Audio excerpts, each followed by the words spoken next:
بسم الله الرحمن الرحیم ګران کوتونکو السلام علیکم په حسن خان ډیجیټل کې زه تاسو ته هر کله ما ګران کوتونکو امریکا په ایران باندې د حمله تیاری کوي اسرائیل د مخکنه اسرائیل هم د امریکای یو بچي او تمغه وای په دې خطه کې دغه په مخکنه په ایران باندې د اسرائیل له طرفه حمله کړي ایران په اسرائیل باندې کې وس چې پته ولګي دا چې اسرائیل د ایران مقابله باوجود د دونه غټ ډیفنس دغه نه چکم دي نشي کولی نو امریکا وس په خلار را روانه ده او خپل د ایران باندې د حمله تیاری کوي اوس په دې حالاتو کې د پاکستان چې کوم د فوج سرلخکر دی فیلډ مارشل عاصم منیر هغه سره نن د پریزیدنت ډونالد ټرمپ سره د غرمې روټه د امریکای د مطابق په 1 بجې هغه د امریکای صدر سره روټه خوري اوس دا ډیر اهم ډیولپمنٹ دی زیاتره خلک وایي چې ډونالد ټرمپ عاصم منیر سره ولې د جی 7 یعنی د غټو ملکونو چې کوم ونډه کېدله په کینیډا کې هغه پرې خودله واپس واشنگټن ته راغی او وی چې زه د عاصم منیر سره ملاویږم دا ډیر اهم ډیولپمنٹ دی عاصم منیر نه یا د پاکستان نه ډونالد ټرمپ سواړي د خلکو یاره دا چې څنګه پاکستان په افغانستان کې د امریکای سره ډیر لوی مدد کړو ډیر لاس امداد سره کړو دوه ځله کاغه د سوویت یونین حمله په افغانستان کاغه بیا د 9/11 نه پس د امریکای حمله وا هغه کې پاکستان د امریکای سره ډیر زیات لاس امداد کړو وس په ایران باندې چې امریکا حمله کوي نو پاکستان نه سواړي دا خو نه ده چې د پریزیدنت ټرمپ چې ګندې کم دی د فیلډ مارشل سره ملاویږي د دې لپاره ملاویږي بعضی خلک وایي چې د پاکستان نه ایر بیسز یعنی هوایی فوجي اډې چې کم دی هغه به د ایران خلاف امریکای ته پکار وي د پاکستان چې کوم خاص کر مغربي علاقو کې یعنی بلوچستان سایډ ته چې کوم فوجي اډې دي هغه به ته پکار وي په دې کې څومره حقیقت یا گوادر شو یا د کراچي دا چې کوم نیول بیسس دی د پاکستان دا بوته پکار وي په دې کې څومره اهمیت دی خو خبره ده چې پرون ډونالد ټرمپ چې کوم دی د خپل د نېشنل سکیورټي یعنی د قومي سلامتی چې کوم دا وی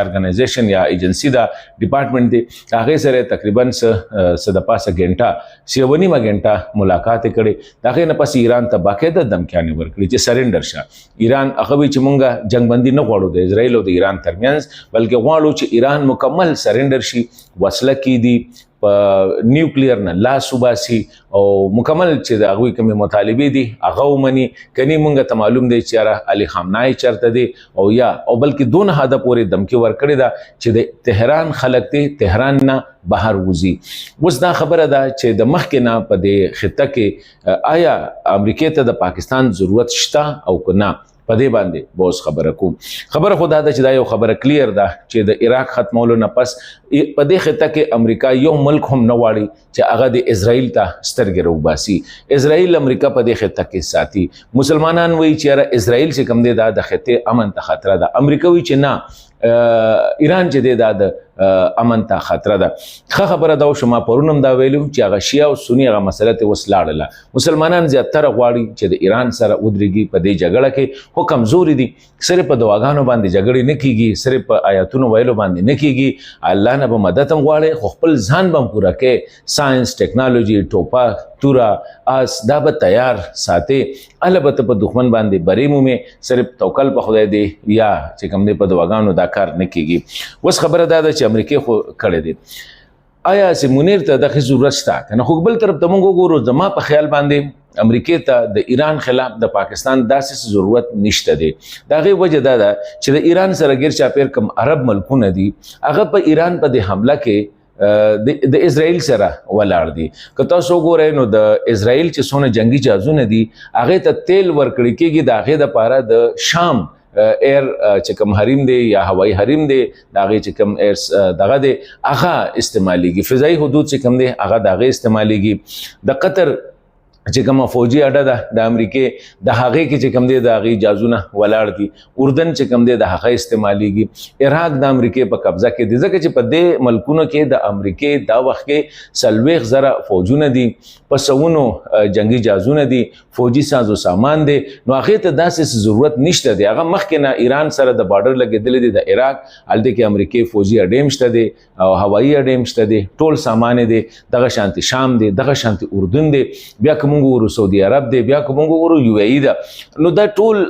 په دې کې ورسره مدد کوي. نو پاکستان نه څه غواړي، پاکستان نه که دوی پوځي اډې غواړي نو ماته مشکل ښکاري. یو خو دا ده چې د عاصم منیر او د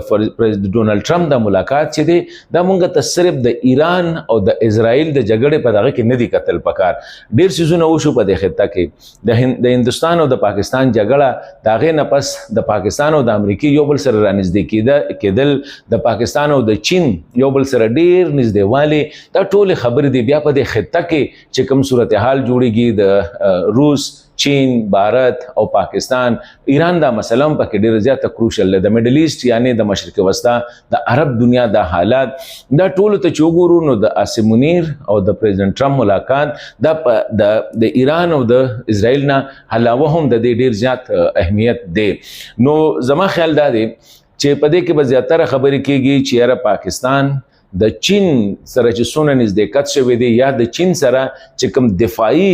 دغه به اوس کېږي، معاهدې کېږي چې په هغې کې های اینډ لکه ډېر جدید جهازونه یا د چین نه چې کوم دی ډېر جدید اسلحه یا د هغې نه کمیونیکیشن سیسټم، دا هر څه پاکستان سره د هغې اګریمنټ کول. نو په دې کې امریکې ته اوس دا پته لګېدلې چې پاکستان زما د لاسه مکمل لاړه، ځکه چې جو بایډن کوم 15 کاله حکومت و په هغې کې د پاکستان او د امریکې ترمنځ هیڅ رابطه نه وه. هغوی زیاتره د انډیا سره اوس انډیا والا ته ډېر زیات تکلیف هم په دې باندې دی. پرون ګوره څه کار وشو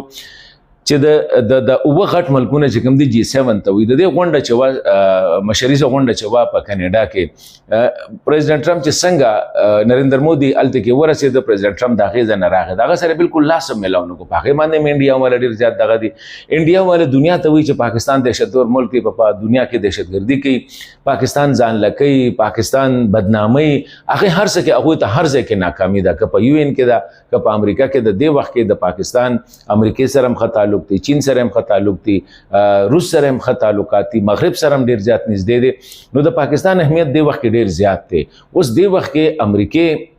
بل دا دی چې دا غټ طاقتونه چې دي دې په خطه کې د هغه چا سره رابطه کوي یا تعلق ساتي چې کله د دنیا په دې حالاتو کې څه ارتعاش راځي او د هغوی څه اهمیت وي. نو د دې پته لګي چې د مشرق وسطا دا کم حالات دي، د دې خطې دا کم حالات دي، د یوکرین او د روس دا کم حالات دي، د چین او بیا په دې خطه کې چې کم حالات جوړېږي، په دې کې د پاکستان اهمیت ډېر زیات دی. نو ځکه د ډونالډ ټرمپ او د عاصم منیر په دې غونډه کې به زیاتره خبرې چې کوم دي هم په دغه حوالې سره کېږي چې د چین د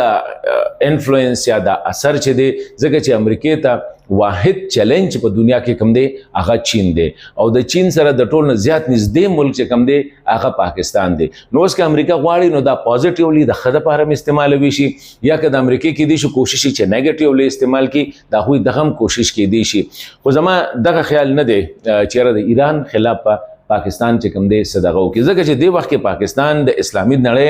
هغه لیډرشپ کردار دی. دې وخت کې اسلامي نړۍ پاکستان ته ګوري.